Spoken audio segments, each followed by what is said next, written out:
Our Single Best chart is on the gray market prices of Apple's new iPhone in China. We know the Chinese government has not yet approved the sale of the iPhone 6 and 6 Plus on the mainland. So dealers in Hong Kong and freelancers around the world, we've seen them all in front of the Apple stores, were expecting a windfall from selling smuggled iPhone 6 and 6 Pluses in China. And they did get it initially, with a 16 gigabit iPhone 6 selling for the equivalent of more than $2,900 US, 3 times the retail price in Hong Kong on September 19th, the release date for most major markets. You can see, though, that it has come down because there's been an influx of phones for resale.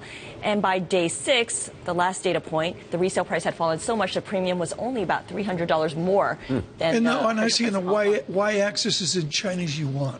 Chinese yuan, Yes, but we did translate it into U.S. dollars there. So $18,000 would be $2,900 at least in U.S. dollars. You know, analysts estimate that up to 5 million iPhones could have been smuggled into China from Hong Kong, Japan, and elsewhere. And here's an example of how people try to smuggle it in. So to be clear, I have actually seen people on 63rd Street transferring iPads to a car. Right. They have to sneak them in through the airports. They have to sneak it in, and they're like wrapping them around themselves, around their waist. Okay. I mean, here's a good example. You know, there's an editorial in a Chinese newspaper saying that all this frenzy over these iPhones is causing China to lose face.